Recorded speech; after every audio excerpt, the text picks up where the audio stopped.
오늘 말씀의 제목은 지혜로운 건축자입니다. 지혜로운 건축자. 우리는 다 집을 짓는 사람들이라고 할 수 있습니다. 집을 짓는데 하나님 앞에서 집을 짓고 있습니다. 인생이라는 집을 짓고 있습니다. 그런데 그 집을 잘 짓는 지혜로운 건축자가 돼야 된다라는 말씀이 오늘 말씀의 요지입니다.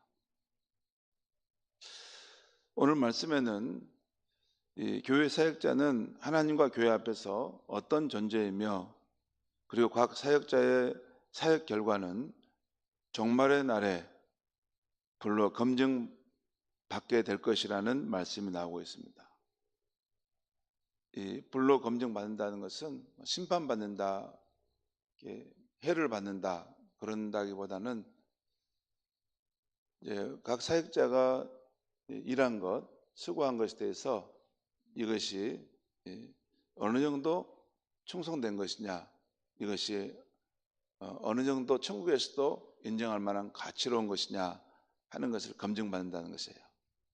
그러니까 여러분, 우리가 교회 안에서 또 우리가 세상 속에서 하나님의 일을 하는 사람으로서 살아갈 때 아무렇게나 살아도 되는 게 아니고 반드시 나중에 우리가 일하는 것을 하나님께서 검증하시는 때가 온다는 거예요.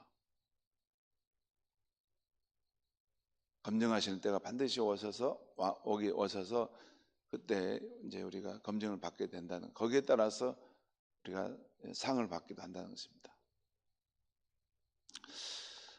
먼저 바울은 고린도 교회 성도들을 향해 육신에 속한 자, 그리스도 안에서 어린아이라고 말씀하고 있습니다. 이것은 그들 가운데 나는 바울에게 속한 자다, 나는 아볼로에게 속한 자다 하면서 서로 우월감을 가지고 시기와 분쟁이 있기 때문이라는 것입니다.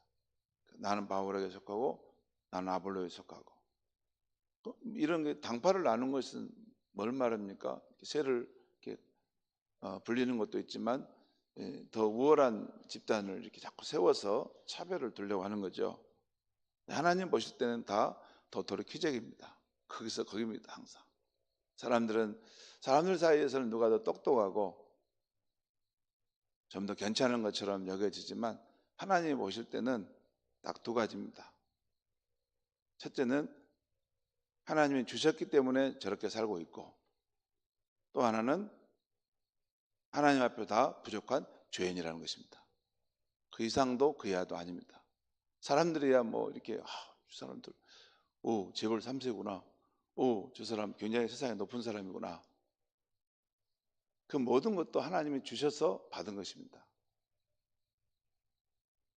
하나님이 주시는 것을 따라 받아 사는 것이 피조물인 우리 인생일 수밖에 없습니다. 남보다 똑똑하다고요? 남보다 학벌이 좋다고요? 네. 그것도 다 하나님이 그 사람에게 심성에 유전적으로 그런 것들이 형성되도록 주었던 것입니다. 제가 여러분 근면한 것이 있습니다. 제가 좀 근면한 편입니다. 어디서 왔을까? 하나님께서 주신 저의 기질입니다. 그거 있습니다. 남보다 좀 똑똑하고 그것도 하나님 주신 기질일 수 있습니다. 남보다 더 이렇게 사교적인 사람, 그런 밝고 명랑한 성품을 가진 거 있죠. 여러분요, 제가 한번 다시 말씀드려볼까요? 우리 성도들 가운데 죽었다 깨어나도 사교적인 것이 안 되신 분이 있습니다. 그게 안 돼요. 뭘 하면 얼음땡 돼가지고 항상 뭘 아주 부드럽게 말하려고 해도 인상 쓰고 말하는 수밖에 없는 그런 기질이 있어요. 왜 그런 거예요? 그거? 유전적으로 그걸 받아서 그런 것입니다. 근데 그게 꼭 나쁘다는 게 아니고, 그런 분들은 좀 더 이제 안정적이고 또 현실적인 감각이 남보다 뛰어난 거죠. 근데 또 어떤 사람은 아주 낭만적입니다. 낙천적입니다. 그런 면이 있어요. 그 굉장히 어려운 상황에는 낙천적으로 생각하는 사람이 있어요. 그 기질이에요, 기질. 그러니까 인간이 사는 것은 하나님이 주시는 그대로 삽니다. 사실 거의 다.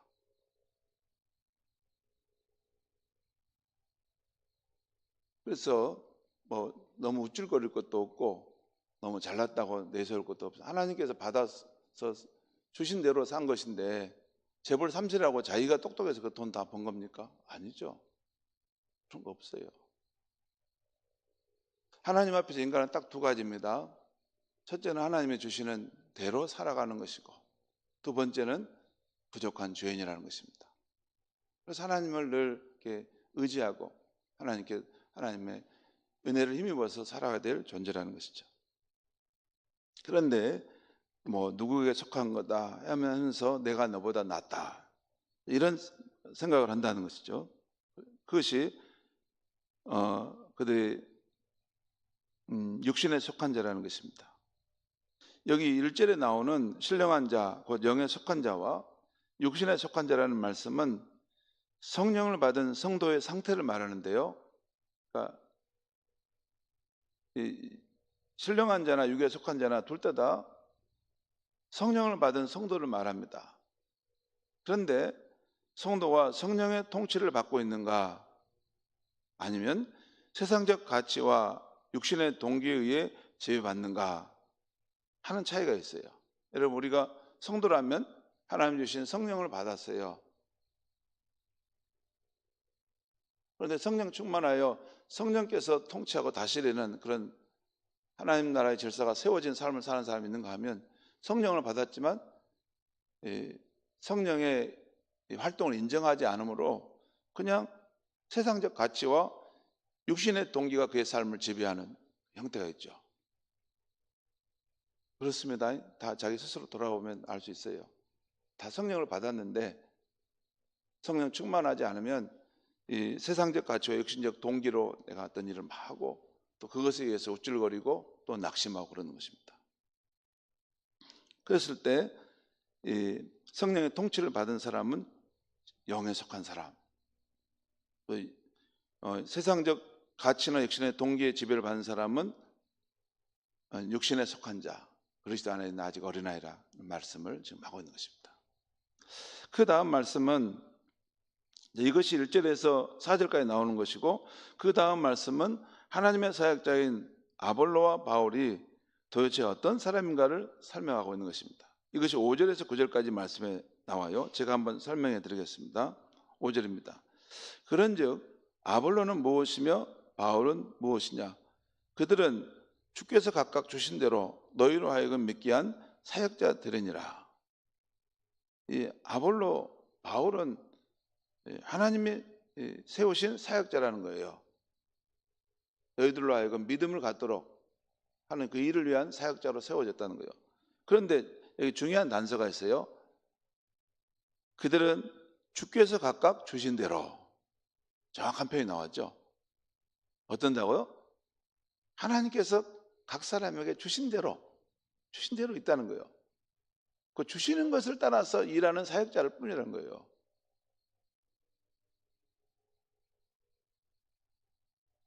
(6절) 보겠습니다. 바울 사도가 말하는데요. 나는 심었고 아볼로는 모를 주었을 때 오직 하나님께서 자라나게 하셨나니. 그러니까 하나님이 주신 은사를 따라서 나는 그 심는 일을 했고 아볼로는 거기에 물을 주고 영양분을 주는 일을 했다는 거예요. 그런데 오직 하나님께서 자라나게 하셨다. 7절입니다. 그런즉 심는 이나 물 주는 이는 아무것도 아니로되 오직 자라게 하시는 이는 하나님뿐이시다. 그러니까 심는 이나 물 주는 이나 아무것도 아니로되, 여러분 하나님 앞에서 볼 때는 아무것도 아니죠. 그런 의미죠. 하나님 볼 때는. 바울과 아볼로가 생겨난 것도 누가 생겨나게 했어요? 하나님께서 생겨나게 하셨죠. 그 주신 은사도 누가 줬겠어요? 하나님 주신 거겠죠. 그러니까 사실 바울과 아볼로는 하나님 앞에 생각할 때는 아무것도 아닌 것 같은 것이죠. 그래서 오직 자라게 하시는 분은 하나님이시다. 그렇다고 해서 바울과 아볼로가 하는 일이 아무 무의미하다 뭐 그런 건 아닙니다. 중요도에 있어서 그런 차이가 있다는 거예요. 중요도에 있어서 하나님이 거의 전부고 바울과 아볼로는 조금 하나님이 쓰시는 도구로 일을 했을 뿐이다. 그 말씀입니다. 8절에서 또 9절까지 보겠습니다. 심는 이와 물 주는 이는 한 가지나 각각 자기가 일한 대로 자기 상을 받으리라. 우리는 하나님의 동역자들이요 너희는 하나님의 밭이요 하나님의 집이니라. 여기 보면 끝에 보면 우리는 하나님의 동역자요. 우리라는 건 누구예요? 바울과 아볼로는 하나님의 동역자요. 너희는 누구예요? 고린도 교회 성도들은 하나님의 밭이요 하나님의 집이다. 여러분 여기서 중요한 것을 여러분 볼 수 있어야 돼요. 여기 보면 이 바울과 아볼로에 대해서 또 고린도 교회 성도들에 대해서 하나님이 지금 바울이 말씀하고 있는 것은 우리들은 하나님의 동역자요. 그리고 너희는 하나님의 밭이요 하나님의 집이라는 거예요. 중요한 것은 하나님입니다. 그 말 아닙니까? 바울과 아볼로가 뛰어나고 아주 실력 있는 사역자라도 뭐라고요? 하나님이 하시는 일에 동역자일 뿐이에요. 곁에 돕는 보조인이라 그 말이에요. 그리고 여기도 하나님의 밭이고 하나님의 집이라는 거예요. 무슨 말씀입니까? 모든 것은 다 하나님의 중심으로 되어 있고 거기에 달려있는 동역자고 거기에 달려있는 밭이고 집이라는 거예요. 하나님과 관련되지 않는 것이면 의미가 없다는 거죠. 그 말 아닙니까?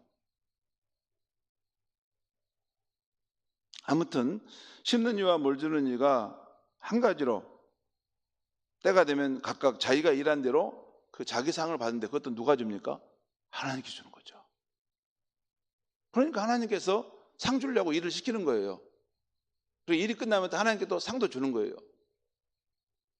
그리고 하나님께서 뭐냐면 주인의 밭으로 하나님께서 설계하신 그 집으로 가서 일하라고 하는 거예요. 이 모든 것이 다 하나님께로부터 시작되고 하나님으로부터 그것이 이루어져 가며 하나님으로부터 완성되는 상황 속에 있다는 거죠. 그 말 아닙니까? 지금 하나님의 밭과 하나님의 집에서 하나님이 세우신 동역자를 보내서 그 일을 시키고 있다 그 말 아닙니까? 그게 다 누구를 위한 거예요? 하나님께서. 그 말입니다. 이 말씀을 읽을 때 잘 모르면 엉뚱하게 읽고 하는데 이 모든 것의 중심은 하나님이라는 거예요. 하나님의 동역자들이고 또 너희는 하나님의 밭이고 하나님 집이다. 그 말이죠. 그 말은 지금 하나님의 사역자인 바울과 아볼로는 사실 하나님의 집에서 밭에서 일하는 하나님의 일꾼에 불과하다 그 말입니다. 너무 크게 생각하지 말라는 것이에요. 그 다음은 하나님의 집을 짓는 사역자들이 집을 지을 때 조심해야 할 것을 말하고 있어요. 10절에서 11절 말씀을 제가 읽겠습니다. 내게 주신 하나님의 은혜를 따라 내가 지혜로운 건축자와 같이 터를 닦아두매 다른 이가 그 위에 세우나 그러나 각각 어떻게 그 위에 세울까를 조심할지니라. 사도 바울이 또 이야기하죠. 뭐라고요? 내게 주신 하나님의 은혜를 따라. 다시 내가 말씀드렸죠. 각 사람은 하나님이 주시는 대로 삽니다. 주시는 대로 사는 것만 한 30분은 설명할 수 있습니다. 다 그 범주 아래 살아가요. 그런데 여러분, 그러면 그 한계 안에서만 그거 사는 것이 전부인가? 아닙니다. 제가 지난번에 말씀드렸던 것처럼 야베스처럼 하나님 앞에 또 기도하고 구하면 하나님 그 지경도 넓혀질 수 있습니다. 중요한 것은 기초는 하나님이 각 사람에게 주시는 것이 다 있다는 거예요. 그것이 근본이 바탕이 다 있어요. 너는 이거, 너는 이거, 너는 이거, 너는 이거 다 살아갈 것을 다 하나씩 줬다는 거예요. 그런데 믿음으로 나는 하나님 좀 더 내가 지경이 좁다라고 여기니까 더 넓은 지경을 좀 주십시오라고 구하라는 거예요. 그 영역도 구하는 것을 따라서 더 줄 수 있는 것들도 하나님이 준비해 두시다고 말해요. 멋진 하나님입니다. C.S. 루이스의 책을 보면 중요한 보면 기도에 대한 책이 나와요. 하나님은 이 세상 모든 것을 자신이 100% 다 결정을 해버리지 않았다는 거예요. 피조물은 우리가 기도하는 것을 따라서 변화시킬 수 있는 여지를 남겨주셨다는 거예요. 기도하라는 거예요. 그러니까 만약에 변화시킬 수 있는 여지가 없으면 무슨 기도를 하라고 말하겠어요? 구하라, 찾으라, 문을 두드라 그런 말씀 해야겠어요? 변화시킬 수 있는 여지가 있고 우리의 기도를 따라 그 삶의 상황을, 그 공간을 만들어낼 수 있는 여지가 있기 때문에 기도하라 그 말입니다.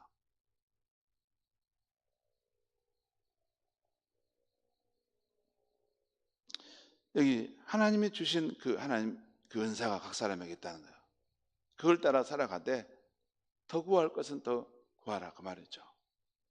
아무튼 바울은 하나님이 자신에게 주신 그 은혜를 따라 이렇게 건축자 일을 하는데 자기가 그 터를 닦아뒀다는 거예요. 터를. 그리고 각 사람이 그 터 위에 집을 지어갈 것인데 주의할 것이 있다는 거예요. 두 가지인데요. 첫째는 11절입니다. 이 닦아둔 곳 외에 능히 다른 터를 닦아둘 자가 없으니 이 터는 곧 예수 그리스도라. 그 인생의 집을 지을 때 가장 중요한 것은 예수 그리스도라는 터 위에 집을 짓는 것을 놓치면 안 된다는 거예요. 그 다음에 12절부터 15절까지 보겠습니다. 만일 누구든지 금이나 은이나 보석이나 나무나 풀이나 집으로 이 터 위에 세우면 각 사람의 공적이 나타날 때인데 그날의 공적을 밝히리니 그날은 마지막 심판 때를 말합니다. 이는 불로 나타나고 그 불이 각 사람의 공적이 어떠한가를 시험할 것이다. 그러니까 눈에 보이지 않는 그분이 어디 계셔? 하나님 어디 계셔? 난 모르겠어. 그냥 대충 하고 아무렇게나 살아가는 거. 그렇게 살면 나중에 끝에 가면 시험이 검증하는 때가 있다는 때 그때 우와, 내가 이런 걸 모르고 함부로 살았구나. 그때가 온다는 것입니다. 각 사람의 공적이 그 말은 어떻게 살았는가 하는 것이 시험할 때가 온다는 것이죠. 14절 보겠습니다. 만일 누구든지 그 위에 세운 공적 그가 하는 일이 그대로 있으면 상을 받고 누구든지 그 공적이 불타면 해를 받으리니 그러나 자신은 구원을 받되 불 가운데서 받은 것 같으리라. 여러분 성령을 받고 또 구원받은 하나님의 백성은 그 사역의 가치에 대해서는 하나님께 평가를 받지만 평가를 받아서 이렇게 차이가 있을 수 있지만 구원은 받는다는 거예요. 근데 구원은 받는데 어떤 상황이냐면 불 가운데로 이렇게 확 타오르는 불 가운데서 겨우 사라져 나온 것 같은 그런 모습으로 구원을 받는다고 말해요. 사실 여러분 우리가 마지막 심판대에 검증받을 때 어떻게 검증받느냐면요. 자기가 일생 동안 지어놓은 인생의 집을 가지고 거기 안에서 아마 검증받을 것입니다. 그 집을 이렇게 한번 불이 이제 확 지나갈 텐데 뭐 이렇게 나무나 집이나 허술한 걸로 했으면 다 불이 막 타올라가지고 막 해서 겨우 살아나오지만 금이나 은이나 보석으로 이렇게 지어진 집은 그 불을 다 이겨내고 타지 않고 그 안에서 자기가 유유히 걸어서 나오게 되겠죠.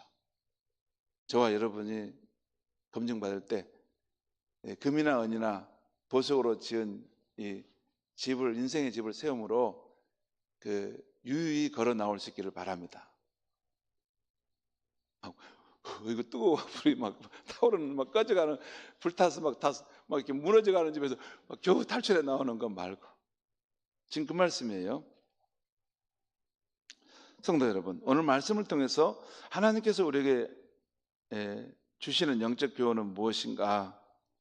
묵상하는 중에 주신 영적 교훈 두 가지를 생각해 봤어요. 하나는 우리가 주의 사역자로 일할 때 우리는 하나님께서 각자에게 주신 것대로 일하면 된다는 것입니다. 오늘 본문에서 바울이 자신이 받은 심는 은사를 따라 일했고 또 아볼로가 자신이 받은 물을 주는 은사를 따라 일한 것처럼 자기가 받은 그 은사가 있어요. 그것 가지고 그냥 주를 섬기면 되는 것입니다. 그런데 실제 사역자들을 보면 하나님이 각자에게 주신 대로 사는 것을 보는데 어떤 분들은 우리보다 더 좋고 더 탁월한 은사를 받아서 사역하는 것을 봅니다. 그때는 저도 사람이기 때문에 부러울 때가 있어요. 야, 좋겠다. 저 목사님은 왜 저렇게 사역을 잘할까? 좋겠다. 그럴 때가 있어요. 그렇지만 너무 나가지 않으려고 제가 저를 절제합니다. 내게도 하나님이 주신 은혜가 분명히 있기 때문에 그것에 깊이 감사하고 내게 주신 것으로 충성하면 되는 것입니다. 아무튼 하나님의 밭에서 하나님의 집에서 일하는 사역자들을 보면 하나님께서 각자에게 주신 것을 따라서 일하면 됩니다. 남과 너무 비교하여 우쭐거리거나 잘하는 것도 아니고 너무 움츠리며 주눅이 들 것도 아닙니다. 우리 각자에게 하나님이 주신 그 은혜의 분량에 따라서 충성되게 일하면 되는 것입니다. 그 사역의 결과, 헌신의 결과에 대해서는 하나님께서 알아서 판단하실 것입니다. 두 번째는 오늘 또 꼭 알아야 될 것은 우리가 주의 사역자로 이럴 때 특히 교회 공동체 안에서 하나님의 집을 짓는 사역자로서 일한다면 두 가지를 꼭 명심해야 한다는 것입니다. 하나는 지혜로운 건축자라면 그 기초를 반드시 예수 그리스도라는 터 위에 곧 그리스도와의 인격적인 관계 위에 세워야 한다는 것입니다. 그리고 그 기초 위에 집을 세워갈 때 금과 은과 보석과 같이 나중에 불에 견딜 수 있는 재료로 짓고 있는가, 또는 나무와 풀과 집과 같이 나중에 쉽게 불에 타버릴 재료로 짓고 있는가, 그것을 생각하면서 그것을 지어가야 한다는 것이에요.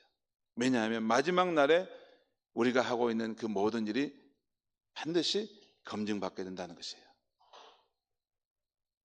사랑하는 성도 여러분, 세상 모든 일은 권세, 명예, 부, 건강, 열심, 인간적인 사랑조차도 지금은 화려하고 아름답고 건강하고 보람돼 보일지라도 결국에는 점점 쇠락하고 사라지게 될 것입니다.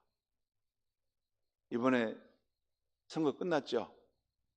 선거에 당선된 사람은 아마 기뻐서 날뛸 겁니다. 너무 기뻐가지고 춤추고 싶을 거예요. 낙심된 사람은 반대겠죠. 그런데 그것이 영원할 것인가요? 아닙니다. 4년 전에는 다른 사람이 기뻐 뛰었어요. 이번에는 또 다른 사람이 기뻐 뛰죠. 그러면 또 앞으로는 또 달라지겠죠. 세상에 있는 것은 계속 기복이 있습니다. 그리고 아무리 화려하고 아름답고 건강하고 보람돼 보여도 결국 쇠락하고 사라져가는 것입니다. 우리가 세상에 있는 것들을 누리고 그걸 가치 있고 아름답고 보람있게 쓰는 것은 필요한데 거기에 전부인 것처럼 몰빵하지는 마십시오. 그러면 나중에 어려워집니다. 우리의 삶과 세상에 영원한 것은 예수 그리스도 위에 세워진 것밖에 없는 것입니다. 예수 그리스도는 만왕의 왕이시며 젊은 군주로서 그 나라 백성들의 삶을 세월이 지날수록 더욱더 푸르고 더욱더 생명력 있게 갖고 가시는 분인 줄 믿습니다. 기도하겠습니다. 하나님 아버지, 지금으로부터 2000년 전에 사도 바울이라는 사람이 고린도 교회에 보낸 이 편지의 이 말씀을 가지고 영원하신 하나님에 대한 말씀을 전했습니다.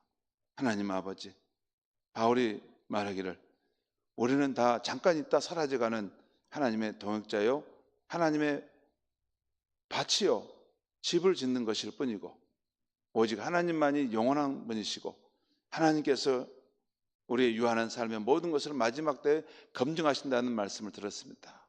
하나님 아버지, 우리가 인생을 살아갈 때 우리 구주 예수,